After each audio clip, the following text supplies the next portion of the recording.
ഞാൻ തേവര കോളേജിൽ വിദ്യാർത്ഥിയും അധ്യാപകനുമായ കാലഘട്ടത്തിലാണ് കുമ്പളങ്ങി പുറത്തുള്ള ഒരു ലോകത്തെക്കുറിച്ച് പഠിക്കുന്നത്.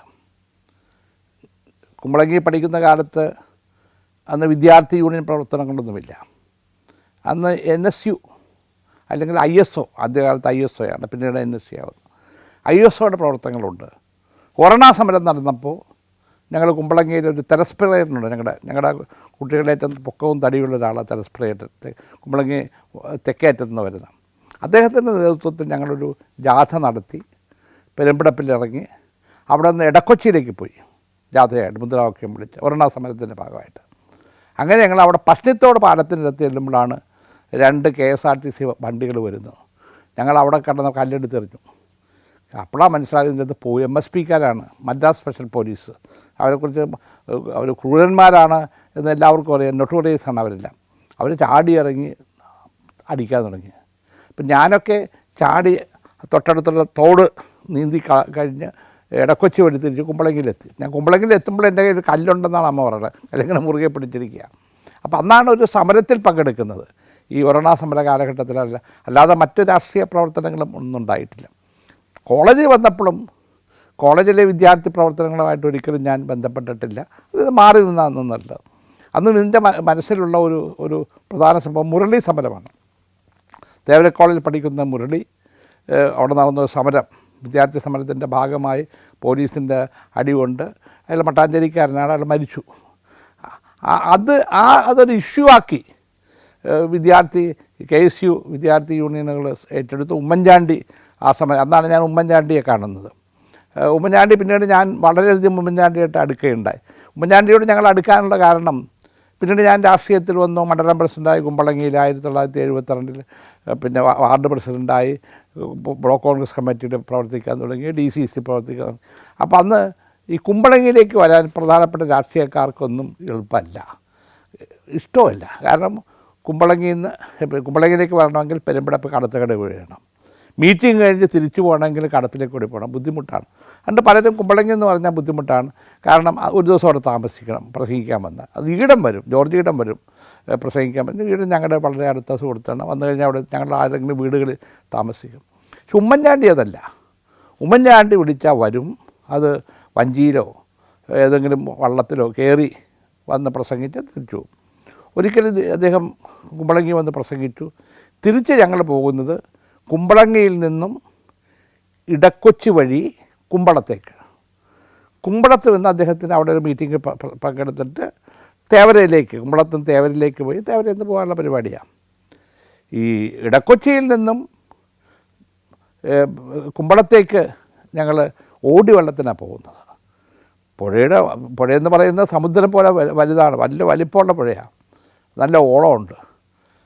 പകുതി എന്നപ്പോൾ ഈ വള്ളം മുങ്ങാൻ പോകുന്ന സ്ഥിതിയാണ്, ഓടി വെള്ളം. അപ്പോൾ എനിക്കറിയാം വള്ളം മുങ്ങില്ല, കാരണം ഓടി വെള്ളത്തിൻ്റെ പ്രത്യേകത നമ്മൾ അനങ്ങാതിരുന്നാൽ മതി, അതിങ്ങനെ പൊങ്ങിക്കിടന്നോളൂ, പേടിക്കണ്ട. അപ്പോൾ എൻ്റെ കൂടെയുള്ള ഒരാൾ പറഞ്ഞു, മാഷേ ഇത് മുങ്ങിപ്പോകും കേട്ടോ, മുങ്ങിപ്പോയാൽ നമ്മളെല്ലാം പോക്കാണ്. അപ്പോൾ നാളെ വാർത്ത വരും. എന്താ വാർത്ത? ഉമ്മൻചാണ്ടി വള്ളം അപകടത്തിൽ മരിച്ചു, കൂടെ ഇന്ന ആളുകൾ ഞാനിവിടെ ഉണ്ടായിരുന്നു എന്ന് മാത്രമേ ഉണ്ടാവുള്ളൂ. അപ്പോൾ എനിക്ക് അയാളുടെ ഈ വർത്തമാനം കേട്ടപ്പോൾ നല്ല വാർത്തയാണ്. കാരണം ഉമ്മൻചാണ്ടി പോകുന്നത് നമ്മളെല്ലാം കൂടെ ഉണ്ടായി എന്ന്. അപ്പം അതൊക്കെ അന്നത്തെ ഒരു തമാശ എന്ന രീതിയിൽ അത് കാണേണ്ടതുണ്ട്. പക്ഷേ അതൊക്കെ എനിക്ക് തോന്നി ആ സന്ദർഭങ്ങളിലൊക്കെ ഉള്ള തമാശ വരാൻ, വള്ളം മുങ്ങിക്കൊണ്ടിരിക്കുമ്പോഴും ഫലിതങ്ങൾ കണ്ടെത്താൻ കഴിഞ്ഞ സഹപ്രവർത്തകരാണ് ഞാൻ പിന്നീട് കണ്ടിട്ടുള്ളത്. അതുപോലെ തന്നെ ഞങ്ങൾ എറണാകുളത്ത് കോൺഗ്രസിൻ്റെ സമ്മേളനങ്ങൾ നടക്കുമ്പോൾ കുമ്പളങ്ങിയിൽ നിന്ന് വള്ളത്തിനാണ് പോകുന്നത്. ബോട്ട് കെട്ടി വള്ളത്തിൽ കൊടിയൊക്കെ വെച്ച്, അത് കുമ്പളങ്ങിക്കാർ ബോട്ട് ജെറ്റിലാണ് ചെല്ലുന്നത്, എറണാകുളം ബോട്ട് ജെറ്റിലാണ് ചെല്ലുക. കുമ്പളങ്ങിക്കാർ വന്നു കഴിഞ്ഞാൽ പിന്നെ മീറ്റിങ്ങിൻ്റെ ഓളമാണ്, മുദ്രാവാക്യം വിളിയും ബഹളവും ഒച്ചപ്പാടും. പിന്നീട് അതിന് ശേഷം ഞങ്ങൾ പോയ ലോറിക്കാണ്. അന്ന് BMS എന്ന് പറയുന്നത് കൺസ്ട്രക്ഷൻ കമ്പനി തോമ്പടിയിലുണ്ട്. അവരുടെ ലോറി, അവർ കരിങ്കൽ ലോറി അയച്ചു തരും. അതിൽ ഞങ്ങൾ കെട്ടി വെച്ചിട്ട് ഞങ്ങൾ ആളുകളെല്ലാം കൂടി പോവും. 5-10 ലോറി ഉണ്ടാകും. അതിൻ്റെ മുമ്പിൽ ഞാനുൾപ്പെടെ, കോച്ചേരി ആന്റണി ചേർന്ന് ഉൾപ്പെടെ ഞങ്ങളെല്ലാം കൂടി ഇരുന്ന് നേതാക്കൾ KK ആന്റണിയും KK കരുണാകരനെയൊക്കെ കാണും, മുദ്രാവാക്യമൊക്കെ വിളിച്ച് സന്തോഷത്തോടെ പോയി തിരിച്ചു. ഈ യാത്രയിലെല്ലാം അല്പം സ്മോൾ എല്ലാവരും കഴിക്കും. സ്മോൾ കഴിച്ചാണ് യാത്രയിൽ പോകുന്നത്. അപ്പം അങ്ങനെയുള്ള ഒരു രാഷ്ട്രീയ ജീവിതമാണ് എൻ്റെ ആദ്യകാലത്തു നിന്നും ഉള്ളതെന്ന് ഞാനിപ്പോഴും ഓർക്കുകയാണ്. ഞാൻ തെവര കോളേജിൽ പഠിക്കണമെന്നുള്ളതും ദൈവനിശ്ചയമായിരുന്നു. അവിടെ പ്രീ ഡിഗ്രി കഴിഞ്ഞ് ഞാൻ ഡിഗ്രി കോഴ്സിന് പോകുന്നു. ഡിഗ്രി കോഴ്സിന് പോകുമ്പോൾ അജീവ് സച്ചനാണ് പ്രിൻസിപ്പൽ. എൻ്റെ ചേട്ടൻ എൻ്റെ മാർക്ക് ലിസ്റ്റുമായി ചെല്ലും, എനിക്ക് ഒരുവിധം മാർക്കുണ്ടെന്ന്. അപ്പോൾ അച്ഛൻ പറഞ്ഞു ഇയാൾ കെമിസ്ട്രിക്ക് കയറട്ടെ. അപ്പം എനിക്ക് കെമിസ്ട്രി അത്ര ഇഷ്ടമുള്ള വിഷയമല്ല, എനിക്കിഷ്ടം മലയാളമാണ്. അന്ന് ഉലകന്തർ സാറിനെ പോലെയുള്ള പ്രഗത്ഭരായ മലയാള അധ്യാപകരുണ്ട്. എനിക്ക് മലയാളത്തിൽ അല്പം താല്പര്യമുണ്ട്. ഞാൻ സെൻറ്റ് പീറ്റേഴ്സിൽ പഠിക്കുന്ന കാലത്ത് ലേഖനങ്ങൾ എഴുതിയിരുന്നു, പ്രസംഗ മത്സരത്തിന് പോയിരുന്നു. അന്ന് എൻ്റെ വീടിന് തൊട്ടടുത്തുള്ള കമലാകര ബാബു, അദ്ദേഹം ഇന്നില്ല, അദ്ദേഹവും ഞാനുമാണ് മിക്കവാറും ഈ മത്സരങ്ങളിലൊക്കെ ഒന്നും രണ്ടുമായിട്ട് വരുന്നത്. അപ്പോൾ എനിക്ക് എഴുതാനും പ്രസംഗിക്കാനുമൊക്കെ താല്പര്യമുള്ളത് കൊണ്ട് മലയാളത്തിൽ ഡിഗ്രി എടുക്കാം എന്നായിരുന്നു എൻ്റെ മനസ്സ്. പക്ഷേ അച്ഛൻ ചേട്ടനോട് പറഞ്ഞു മലയാളത്തിലൊന്നും പോകണ്ട, അവിടെയൊക്കെ കുട്ടികളുണ്ട്, കെമിസ്ട്രിയിലൊന്നും ആയിട്ടില്ല. അപ്പോൾ കെമിസ്ട്രിയിൽ കുട്ടികൾ കുറവായതുകൊണ്ടാണ് എന്നെ കെമിസ്ട്രിയിലേക്ക് മാറ്റിയത്. ആ വിഷയം എനിക്ക് അത്ര ഇഷ്ടമുള്ള വിഷയമായിരുന്നില്ല. പക്ഷേ ഞാൻ കെമിസ്ട്രി ചേർന്നു. ഈ എം വി വർഗീസ് സാറിൻ്റെയും ഗോപാലകൃഷ്ണ സാറിൻ്റെയും ലൂക്ക് സാറിൻ്റെയും അരവിന്ദാക്ഷൻ സാറിൻ്റെയും ഒക്കെ ശിക്ഷണത്തിൽ വളർന്നു. ഞാൻ തന്നെ BSc കഴിഞ്ഞതിന് ശേഷം അവിടെയാണ് MSc പഠിച്ചത്, പോസ്റ്റ് ഗ്രാജുവേഷൻ. അന്ന് ഡോക്ടർ KN മേനനാണ് ഈ പോസ്റ്റ് ഗ്രാജുവേറ്റ് ഡിവിഷൻ്റെ മേധാവി, മദ്രാസ് യൂണിവേഴ്സിറ്റിയിൽ അതിപ്രഗത്ഭൻ. അദ്ദേഹം പെട്ടെന്ന് ദേഷ്യം വരുന്നയാളാണ്. ഞങ്ങളുടെ റെക്കോർഡുകൾ, ഞാൻ MSc പഠിക്കുന്ന ഞങ്ങളുടെയൊക്കെ റെക്കോർഡുകൾ പറന്നാൽ പോവുക, ദേഷ്യപ്പെടും. പക്ഷെ അതിപ്രഗത്ഭനാണ്. അവിടെ നിന്ന് ഞാൻ MSc പാസ്സായി. ആ MSc പരീക്ഷയുടെ പ്രാക്ടിക്കൽ പരീക്ഷ കഴിഞ്ഞ് ഞാൻ പുറത്തേക്ക് വരുമ്പോഴാണ് ബർണബാസ് ഞങ്ങളുടെ വാർഡൻ, ഹെഡ് വാർഡൻ എന്നെ കാണുന്നത്. അതാ പരീക്ഷയൊക്കെ കഴിഞ്ഞു. ഞാൻ കഴിഞ്ഞിട്ടു ഞാൻ തിരിച്ച് കുമ്പളങ്ങിക്ക് പോവണ്ട, താൻ പോയി തൻ്റെ ഇവിടെ ബോസ്കോ ഹോസ്റ്റലിൽ വെച്ചിരിക്കുന്ന സാധനങ്ങളെല്ലാം എടുത്ത് അധ്യാപകർ താമസിക്കുന്ന ലോഡ്ജിലേക്ക് പൊക്കൂ. താൻ നാളെ മുതൽ ഇവിടെ ട്യൂട്ടറായിട്ട് പോവാ. താൻ ചെന്നിട്ട് വർഗീസ് സാറിനെ കാണും, അതാണ് ഹെഡ് ഓഫ് ദ ഡിപ്പാർട്ട്മെൻറ്റ്. അദ്ദേഹത്തിൻ്റെ അനുവാദം വാങ്ങിച്ചിട്ട് നാളെ മുതൽ ചേർന്നോളൂ. എനിക്ക് വിശ്വസിക്കാൻ കഴിഞ്ഞില്ല. പരീക്ഷ തീർന്നിട്ടില്ല, റിസൾട്ട് വന്നിട്ടില്ല. അപ്പോൾ എന്നോട് പറയുക ട്യൂട്ടറാകാം, BSc പാസ്സായാലും ട്യൂട്ടറാകാം. ഞാനങ്ങനെ വർഗീസ് സാറിനെ കണ്ടു, അനുവാദം വാങ്ങിച്ചു. ഗോപാൽ സാറിനെ പോയി കണ്ടു, ലൂക്ക് സാറിനെ കണ്ടു. പിറ്റേ ദിവസം മുതൽ ട്യൂട്ടറായി. അപ്പോൾ ഡെമോൺസ്ട്രേറ്റർ എന്നാണ്, കെമിസ്ട്രിയുടെ ഡെമോൺസ്ട്രേറ്ററാണ്. ആ പോസ്റ്റിൽ അവിടെ കുട്ടികൾക്ക് ലാബറട്ടറി കാര്യങ്ങൾ പറഞ്ഞു കൊടുക്കുക, ക്ലാസ് എടുക്കുക, ചെറിയ തോതിൽ ക്ലാസ് എടുക്കുക. എൻ്റെ ക്ലാസ് സീനിയർ അധ്യാപകരായ വർഗീസ് സാറിനും ഗോപാലൻ സാറിനും ലൂക്ക് സാറിനുമൊക്കെ ഇഷ്ടപ്പെട്ടു. കാരണം ആ ദിവസങ്ങളിൽ പിന്നെ അധ്യാപകർക്ക് വേണ്ടിയുള്ള ചില കോഴ്സുകളുണ്ടായിരുന്നു അവിടെ വെക്കേഷൻ കാലത്ത്. ആ 1-2 കോഴ്സുകളിൽ എന്നെക്കൊണ്ട് ക്ലാസ് എടുപ്പിച്ചു. ആ ക്ലാസ് എടുത്തത് വളരെ ഇഷ്ടപ്പെട്ടു അവർക്കെല്ലാം. അങ്ങനെ ഞാൻ തെവര കോളേജിൽ ഒരു ഡെമോൺസ്ട്രേറ്ററായി ചേരുന്നു 70. അത് കഴിഞ്ഞ് അവിടെ ലെക്ചറാകുന്നു. ആ ലെക്ചറായി ആ 70 കാലഘട്ടത്തിൽ എൻ്റെ വിവാഹം നടക്കുന്നത്. ഞാൻ ആ സന്ദർഭത്തിൽ 24 വയസ്സാണുള്ളത്. ഒരു വിവാഹത്തെക്കുറിച്ച് ആലോചിച്ചിരുന്നില്ല. പക്ഷേ എൻ്റെ തന്നെ സീനിയറായി KE ആൻ്റണി സാറ്, അദ്ദേഹം പാറേക്കാട്ടിൽ കർദിനാൾ ജോസഫ് പാറേക്കാട്ടിലിൻ്റെ ജ്യേഷ്ഠൻ്റെ മകളെ കല്യാണം കഴിച്ചിട്ടുള്ള ആളാണ്. അദ്ദേഹം തേവര കോളേജ് എക്കണോമിക്സ് ഡിപ്പാർട്ട്മെൻറ്റിൻ്റെ തലവനായി പിന്നീട് ഭാരതമാതാ കോളേജിൻ്റെ വൈസ് പ്രിൻസിപ്പളൊക്കെ ആയ ആളാണ്. അപ്പോൾ അദ്ദേഹത്തിന് ഞാനും കൂടി ഒന്നിച്ച് എന്നെ പഠിപ്പിച്ചിട്ടുണ്ട്. അദ്ദേഹം ഒന്നിച്ച് ഞങ്ങൾ വർക്ക് ചെയ്തിട്ടുണ്ട്. ഒന്നിച്ചാണ് അധ്യാപകരുടെ ലോഡ്ജിൽ താമസിച്ചിരുന്നത്. അപ്പോൾ ആ ഒരു ബന്ധമാണ് എന്നെ ഇപ്പോൾ ഷെർലിയെ കാണുന്നതിനും ഷെർലിയുമായിട്ടുള്ള വിവാഹം നിശ്ചയിക്കുന്നതിനും തീരുമാനിച്ചത്. ഞാൻ സാറിൻ്റെ മോട്ടോർ സൈക്കിളിൻ്റെ പുറകിലിരുന്നാണ് വടതലയിൽ ഷെർലിയുടെ വീട്ടിലെത്തുന്നത്. എനിക്ക് അല്പം നാണമുള്ളതുകൊണ്ട് ഞാൻ ഷെർലിയെ കണ്ടില്ല, സാറാണ് കണ്ടത്. തിരിച്ചു വരുമ്പോൾ സാറ് ചോദിച്ചു, എന്താ മാഷേ തോമസ്, എന്താ അപ്പോൾ എനിക്ക് പറയാനുള്ളത്? ഞാൻ പറഞ്ഞു, സാറേ ആ കുട്ടിയെ കണ്ടില്ല. സാറെന്താ പറയുന്നു? സാറ് പറഞ്ഞു, തനിക്ക് പറ്റിയൊരു കുട്ടിയാണ്. അങ്ങനെയാണ് ഞാൻ ഷെർലിയെ കല്യാണം കഴിക്കുന്നത്. ഞങ്ങളുടെ ആദ്യത്തെ മകൻ ബിജുവിൻ്റെ തലതൊട്ടപ്പൻ ആൻ്റണി സാറും അദ്ദേഹത്തിൻ്റെ ഭാര്യയുമാണ്. ഞാൻ പറഞ്ഞു വന്നത് ചില ദൈവനിശ്ചയങ്ങൾ ദൈവത്തിൻ്റെ വഴികളുണ്ടെന്ന് ഞാൻ ഒരു തികഞ്ഞ ഈശ്വരവിശ്വാസിയാണ്. Morocco, North Macedonia, Kazakhstan, Zambia, Zimbabwe. സഞ്ചാരം പെൻഡ്രൈവ് വോളിയം നമ്പർ 21. അപൂർവ ദൃശ്യയാത്രാ വിവരണ ശേഖരം ഉടൻ സ്വന്തമാക്കാൻ സഞ്ചാരം എന്ന് SMS ചെയ്യൂ. ഫോൺ 9995444222. ഞാൻ 68-70 കാലഘട്ടങ്ങളിലാണ് കുമ്പളങ്ങി 7-ാം വാർഡ് പ്രസിഡൻ്റാകുന്നത്. അതോടൊപ്പം തന്നെ കുമ്പളങ്ങിയിൽ വെല്ലിംഗ്ടൺ ജോലി ചെയ്യുന്ന ധാരാളം തൊഴിലാളികളുണ്ട്. അവർക്കൊരു INTUC യൂണിയനുണ്ട്. കുമ്പളങ്ങി ലിക്കക്ഷത്തിന് തൊട്ട് കിഴക്ക് വശത്ത് ഈ INTUCക്ക് ഒരു ഓഫീസുണ്ട്. INTUCയുടെ നേതാവായ ദാരാ സിംഗ്, അദ്ദേഹം മട്ടാഞ്ചേരിയിൽ അറിയപ്പെടുന്ന ഒരു രാഷ്ട്രീയ പ്രവർത്തകരും ട്രേഡ് യൂണിയൻ പ്രവർത്തകരുമാണ്. അദ്ദേഹം അവിടെ കുമ്പളങ്ങിയിൽ വരുമ്പോൾ ഞാൻ അദ്ദേഹത്തെ പോയി കാണും. ആ ബന്ധം വളർന്ന് ഞാൻ അദ്ദേഹത്തിൻ്റെ ഓഫീസിലും മട്ടാഞ്ചേരിയിലെ ഓഫീസിലും മട്ടാഞ്ചേരിയിലെ ആനമാതിനടുത്തുള്ള വീട്ടിലൊക്കെ പോകും. അങ്ങനെ എന്നെ INTUCയിലെ പ്രവർത്തനത്തിലേക്ക് അദ്ദേഹം കൊണ്ടുവന്നു. അതോടൊപ്പം തന്നെ മാത്യു പേരി സാറ് സെൻറ്റ് ആൽബർട്ട്സ് കോളേജിലെ പ്രൊഫസറായിരുന്ന, പിന്നീട് കൊച്ചിയുടെ നഗരസഭ അധ്യക്ഷനായ, മേയറായ പ്രഗത്ഭനായ ഒരു വ്യക്തിത്വമാണ് നമ്മുടെ മാത്യു പേരി സാറിനുള്ളത്. ആ മാത്യു പേരി സാറുമായിട്ട് ഞാൻ അടുത്തു. അങ്ങനെ INTUCയിൽ കൂടുതൽ, മാത്യു പേരി സാർ INTUCയിലാണ് വർക്ക് ചെയ്തിരുന്നത് ആ കാലഘട്ടങ്ങളിൽ. അങ്ങനെ സാറുമായിട്ടടുത്ത് INTUCയുടെ കോട്ടയം സമ്മേളനം, അന്ന് ഉമ്മൻചാണ്ടിയാണ് കോട്ടയം ജില്ലയിലെ പ്രസിഡൻ്റ് INTUCയുടെ. ഞാൻ INTUCയുടെ പ്രവർത്തനത്തിലൂടെയാണ് CM സ്റ്റീഫനുമായി ബന്ധപ്പെടുന്നത്. അന്ന് അദ്ദേഹം കേരള INTUCയുടെ പ്രസിഡൻറ്റും അഖിലേന്ത്യാ INTUCയുടെ ട്രഷററുമാണ്. മാത്രമല്ല പാർലമെൻറ്റ് അംഗമാണ്, പ്രഗത്ഭരായ പ്രാസംഗികനാണ്, ഒരു സന്ദർഭത്തിൽ പ്രതിപക്ഷ നേതാവായി.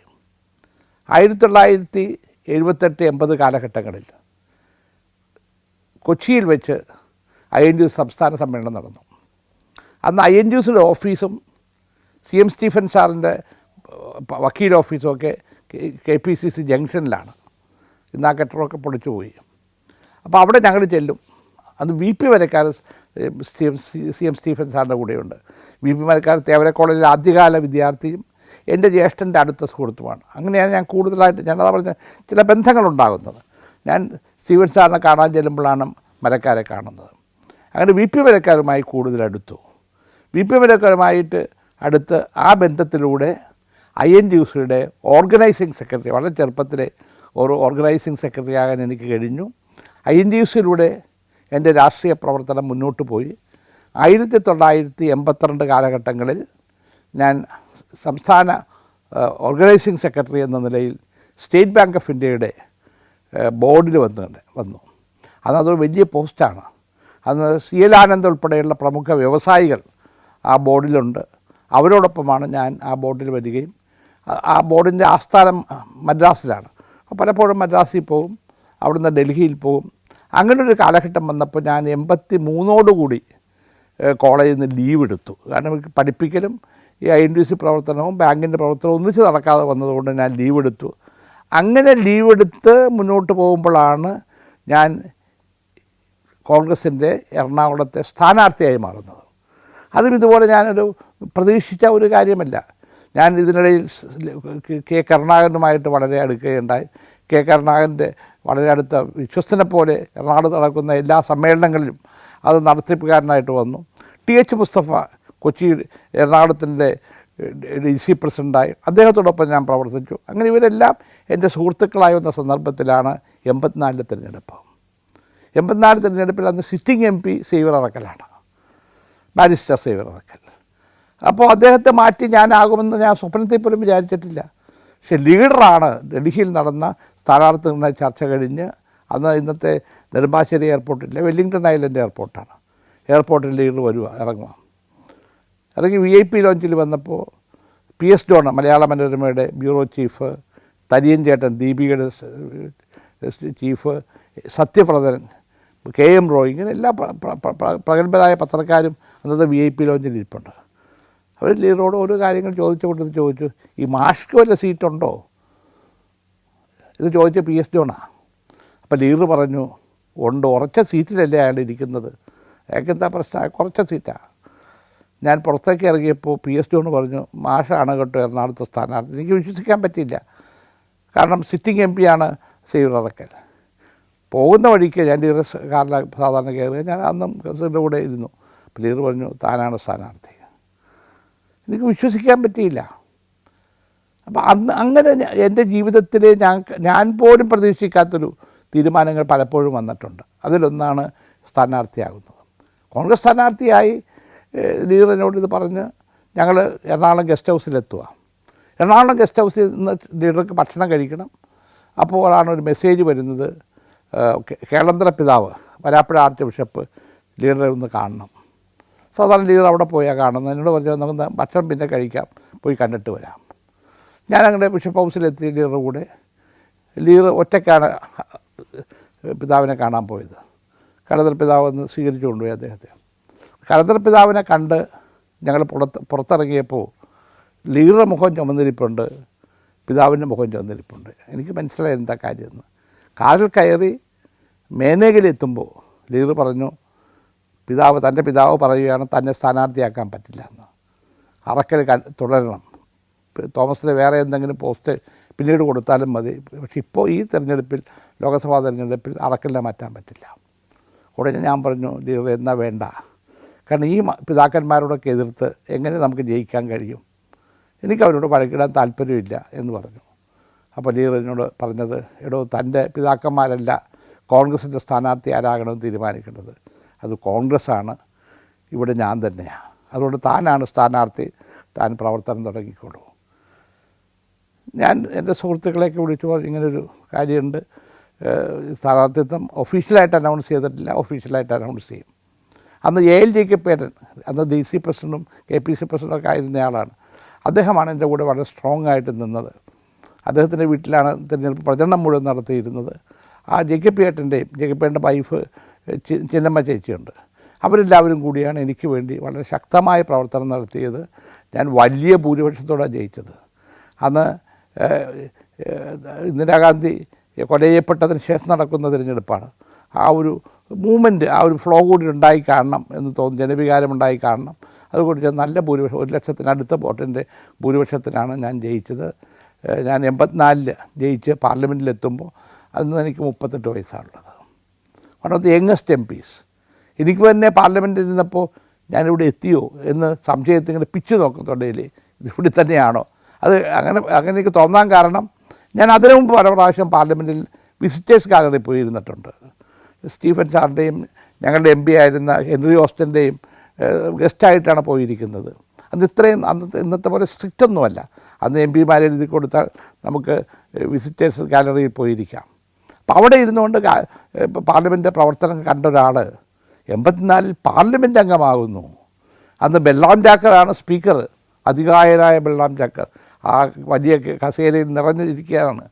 അദ്ദേഹത്തിൻ്റെ മുമ്പിലാണ് ഞാൻ സത്യപ്രതിജ്ഞ ചെയ്തത്. അന്ന് രാജീവ് ഗാന്ധിയുണ്ട്, പ്രഗത്ഭരായ ധാരാളം നേതാക്കന്മാരുണ്ട്, HK ഭഗത് ഉൾപ്പെടെ ഉള്ള പ്രഗത്ഭരായ നേതാക്കന്മാരുണ്ട്. ആ കോൺഗ്രസ്സിന് വലിയ ഭൂരിപക്ഷമുണ്ട്. അവിടെയാണ് ഞാൻ ഈ 38 വയസ്സുകാരൻ ഞാൻ അവിടെ പോയി ഒരു MP ആയി ഇരുന്ന് ആ ചർച്ചകളൊക്കെ കണ്ട് പഠിക്കുകയായിരുന്നു ഞാൻ ചെയ്തത്. അന്ന് ഇന്ദ്രജിത് ഗുപ്തയുണ്ട്. ഇന്ദ്രജിത് ഗുപ്തയുടെ പ്രസംഗങ്ങൾ കേൾക്കാൻ വേണ്ടി നമ്മൾ ഓടി വരും. പാർലമെൻറ്റ് ഹൗസിൽ തന്നെയാണ് ഇരിക്കുന്നതെങ്കിലും പ്രസംഗം വരുമ്പോൾ ഓടിപ്പോയി അത് അവിടെ ഇരുന്നത് കേൾക്കുന്നതിനായിട്ട്. അദ്ദേഹം നന്നായിട്ട് പഠിച്ചു വരുന്ന ഒരാളാണ്. ഇന്ദ്രജിത് ഗുപ്തയൊക്കെ ദീർഘനേരം ലൈബ്രറിയിൽ ഇരുന്ന് വായിച്ച് പഠിച്ചിട്ടാണ് പാർലമെൻറ്റിൽ പ്രസംഗിക്കുന്നത്. പാർലമെൻറ്റ് ലൈഫുമായി പിന്നീട് ഞാൻ ഇണങ്ങിച്ചേർന്നു. സാധാരണ 11 മണിക്ക് പാർലമെൻറ്റ് തുടങ്ങിയാൽ ഉച്ചയ്ക്ക് 1 മണിക്കൂർ ഒരു ബ്രേക്ക് ഉണ്ട്, 1 മണി മുതൽ 2 മണി വരെ. അതുകൊണ്ട് വീണ്ടും തുടങ്ങിയാൽ 4 മണി വരെയോ 5 മണി വരെയോ 6 മണി വരെ പോകും. പാതിരാവരെയും പോയ സന്ദർഭങ്ങളുണ്ട്. ഒരു കാര്യം എനിക്ക് ബോധ്യപ്പെട്ടത്, പാർലമെൻറ്റിൻ്റെ പ്രവർത്തനങ്ങളിൽ നമ്മൾ പങ്കാളിയാകണം. നമ്മൾ പ്രസംഗിക്കുന്നില്ലെങ്കിൽ മറ്റൊരു പ്രസംഗിക്കുന്നത് കേൾക്കണം, ചോദ്യോത്തരങ്ങൾ ഉന്നയിക്കണം. ചോദ്യോത്തരങ്ങളിലേക്ക് സാധാരണ 20 ദിവസം മുമ്പ് ചോദ്യം കൊടുക്കണം. എന്നാലാണ് ഒന്നെങ്കിൽ നമ്മുടെ പാർലമെൻറ്റിനകത്ത് ചോദിക്കാവുന്ന സ്റ്റാർ ക്വസ്റ്റ്യനായിട്ട് വരിക, അല്ലെങ്കിൽ നമുക്ക് മറുപടി കിട്ടുന്ന ക്വസ്റ്റ്യനായിട്ട് വരിക. പക്ഷേ ഇതൊക്കെ എഴുതി കൊടുക്കുമ്പോൾ നമുക്ക് ഓരോ ദിവസവും 5 ക്വസ്റ്റ്യൻ ചോദിക്കാം. അപ്പോൾ അത്രയും ക്വസ്റ്റ്യങ്ങൾ നമ്മൾ നേരത്തെ 20 ദിവസം മുമ്പ് എഴുതി കൊടുത്താൽ ഒന്നെങ്കിൽ സ്റ്റാർഡായിട്ട് വരും, ഇല്ലെങ്കിൽ നമുക്ക് റിട്ടേൺ ആൻസറായിട്ട് വരും. എന്തായാലും പാർലമെൻറ്റ് പ്രവർത്തനങ്ങളെ പരിചയപ്പെടാൻ കഴിയുന്ന വിധത്തിൽ നമ്മൾ മാറണമെങ്കിൽ ഫുൾ ടൈം പാർലമെൻറ്റിൽ ഇരിക്കണം എന്ന ഒരു കാഴ്ചപ്പാടുണ്ടായത് അന്നാണ്. ഞാൻ പാർലമെൻറ്റ് അംഗമായി വന്നപ്പോൾ എൻ്റെ കുട്ടികളെല്ലാം കൊച്ചിയിൽ പഠിക്കുകയാണ്.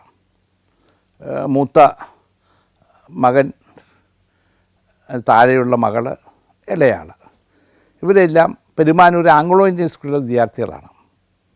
അപ്പോൾ എൻ്റെ ഒരു ആഗ്രഹം ഇവർ ഡൽഹിയിൽ കൊണ്ടുവന്ന് അവിടെ പഠിപ്പിക്കുക. പക്ഷേ അന്ന് ലീഡർ കരുണാകരനെ സമ്മതിക്കില്ല. അദ്ദേഹം പറഞ്ഞു, തോമസ് ഡൽഹിക്ക് വന്നത് ഇവിടെ നിൽക്കാൻ വേണ്ടി മാത്രമല്ല. അന്ന് എന്നെ DCC പ്രസിഡൻ്റാക്കി, എന്നെ 84 DC പ്രസിഡൻ്റാക്കി. അന്ന് കോൺഗ്രസ് എറണാകുളം ജില്ലയിൽ 14 അസംബ്ലി കോൺസ്റ്റിറ്റ്യുവൻസിയിൽ തോറ്റ് 3 സീറ്റ് മാത്രമേ ഉള്ളൂ. ബാക്കി 11 ഇടതുമുന്നണിയുടെ കയ്യിലാണ്. അപ്പോൾ ലീഡർ പറഞ്ഞു, തന്നെ MP ആക്കിയതും പിന്നീട് തന്നെ DCC പ്രസിഡൻ്റാക്കിയതും ഡൽഹിയിൽ പോയി ഇരിക്കാനല്ല, കൊച്ചിയിൽ നിന്ന് പാർട്ടി പ്രവർത്തനങ്ങൾ നടത്തുക എന്നുള്ളതാണ്. അപ്പോൾ എനിക്ക് ബുദ്ധിമുട്ടായി. കുട്ടികളെ കൊണ്ടുവരണം, കാരണം ഞാൻ കൂടി ഇല്ലാതെ കാര്യങ്ങൾ നടക്കില്ല. ലീഡർ വ്യത്യസ്തമായ സ്റ്റാൻഡ് എടുക്കുന്നു. ഈ സന്ദർഭത്തിലാണ് എൻ്റെ വളരെ അടുത്ത സുഹൃത്തുക്കളായ TVR ഷേണായിയോടും അതുപോലെ ഗോപാലകൃഷ്ണനോടും ഞാൻ ചോദിച്ചു, എന്താ ചെയ്യേണ്ടേ? ലീഡർ പറയുന്നു, കുട്ടികളെ കൊണ്ടുവരണ്ട. അപ്പോൾ ഗോപാലകൃഷ്ണനും ഷേണായിയുമാണ് പറഞ്ഞത്, മാഷേ ഇത് ജീവിതമാണ്. മാഷിൻ്റെ ജീവിതത്തിൽ കുട്ടികൾക്ക് കൊടുക്കാവുന്ന ഏറ്റവും നല്ല വിദ്യാഭ്യാസം ഇവിടെയാണ്, ഡൽഹിയിലാണ്. അങ്ങനെയാണ് ഞാൻ എൻ്റെ മൂത്ത മകനെയും മകളെയും ഇളയാളെയും ഡൽഹിയിൽ കൊണ്ടുവന്ന് വിവിധ സ്കൂളുകളിൽ ചേർത്തത്. അപ്പോൾ ഞാൻ ചേർക്കുന്ന സന്ദർഭത്തിൽ ക്ലാസ്സുകൾ തുടങ്ങിക്കഴിഞ്ഞിരുന്നു. കേരളത്തിലെ പോലെ അല്ലല്ലോ, അവിടെ കണ്ടിന്യൂസ് ആയിട്ട് ക്ലാസ് നടക്കുക. ഇവിടെ നമുക്ക് മാർച്ചിൽ കഴിഞ്ഞാൽ പിന്നെ വെക്കേഷനായി, പിന്നെ മാർച്ച് ഏപ്രിൽ കഴിഞ്ഞ് മെയ് ജൂണിൽ ക്ലാസ് നടക്കും. ഇങ്ങനെയാണ് നമ്മുടെ അതിൽ നിന്ന് വ്യത്യസ്തമാണ് ഡൽഹിയിലും. ഇത് കണ്ടിന്യൂസ് ആയിട്ട് നടക്കും. അപ്പം മിക്കവാറും എല്ലാ കോളേജുകളിലും എല്ലാ സ്കൂളുകളിലും ഫില്ലപ്പാണ്. ഞാൻ ഈ സന്ദർഭത്തിൽ ഒരു സ്വാതന്ത്ര്യമെടുത്ത് പ്രധാനമന്ത്രിയെ രാജീവ് ഗാന്ധിയെ കണ്ടു. ഞാൻ പറഞ്ഞു, എനിക്കൊരു ചെറിയ പ്രശ്നമുണ്ട്, എൻ്റെ കുട്ടികളെ ഇവിടെ കൊണ്ടുവരണം, പക്ഷേ സ്കൂളുകളൊന്നും കിട്ടുന്നില്ല. അപ്പോഴാണ് ജോർജ്, അന്ന് സെക്രട്ടറിയാണ്, അദ്ദേഹം തുടിച്ചു, ഈ പ്രൊഫസറുടെ കുട്ടികൾക്ക് എവിടെയെങ്കിലും അഡ്മിഷൻ വാങ്ങിച്ചു കൊടുക്കണം. അങ്ങനെയാണ് എൻ്റെ കുട്ടികൾക്ക് അഡ്മിഷൻ കിട്ടിയത്. പിന്നീട് എനിക്ക് തോന്നുന്നുണ്ട് ഇത്രയും ചെറിയൊരു കാര്യത്തിന് പ്രധാനമന്ത്രി കാണേണ്ട കാര്യം ഉണ്ടായിരുന്നു. പക്ഷേ എനിക്കങ്ങനെ അന്ന് തോന്നി, മക്കളുടെ അഡ്മിഷന് ഇത് വേണ്ടി വന്നു എന്ന് തോന്നി. എൻ്റെ മക്കൾ ഇന്ന് വളർന്നിട്ടുണ്ടെങ്കിൽ ഓരോരുത്തരും ഓരോ ജോലിയിലാണ്. ബിജു ഇപ്പോൾ ദുബായിൽ മെർച്ചൻ്റ് ബാങ്കിലെ ഉന്നതനായ ഉദ്യോഗസ്ഥനാണ്. രേഖ വിവാഹം കഴിഞ്ഞ് അവളുടേതായ ജോലി ചെയ്ത് പോകുന്നു, സ്വന്തം ജോലി ചെയ്യുന്നു. ഏറ്റവും വലിയ ആൾ ജോ, അറിയപ്പെടുന്ന ഒരു ഡോക്ടറാണ്, വാതരോഗ വിദഗ്ധൻ, മോഡേൺ മെഡിസിൻ. അപ്പോൾ അവരൊക്കെ ആ നിലയിൽ വളരാൻ കാരണം എൻ്റെ അന്നത്തെ ഡൽഹിയിലേക്കുള്ള മാറ്റമാണ്. ഡൽഹിയിലേക്ക് ഞാൻ പോയിരുന്നില്ലെങ്കിൽ എൻ്റെ മക്കളെല്ലാം കൊച്ചിയിൽ തന്നെ ആയിരിക്കും പഠിക്കുക. ഡൽഹിയിൽ കിട്ടിയ ഒരു വിദ്യാഭ്യാസ സൗകര്യം, മെച്ചപ്പെട്ടൊരു വിദ്യാഭ്യാസ സൗകര്യം അവർക്ക് കൊച്ചിയിൽ കിട്ടുമായിരുന്നു എന്നെനിക്ക് തോന്നുന്നില്ല. അങ്ങനൊരു പുതിയ ഷിഫ്റ്റിംഗ്, എൻ്റെ ജീവിതം തന്നെ മറിക്കുന്ന ഒരു പുതിയ ഷിഫ്റ്റിംഗ് 84-ൽ ഞാൻ ജനപ്രതിനിധിയായി പാർലമെൻറ്റ് അംഗമായി മാറിയതോടുകൂടി തുടങ്ങിയതായിട്ടാണ് എനിക്ക് തോന്നുന്നത്. എന്നെ തറക്കല്ലിട്ട ചടങ്ങിൽ വാങ്ങിയ ജനങ്ങൾ, തോളിലേറ്റിയ ജനങ്ങൾ 12 വർഷം എത്തിയപ്പോൾ എനിക്കെതിരായി തിരിഞ്ഞു. എൻ്റെ ശവപ്പെട്ടിയുമായി അവർ ജാഥ നടത്തി. പിന്നീട് EK നായനാരാണ് ആ പ്രോജക്റ്റ് ഉദ്ഘാടനം ചെയ്തത്.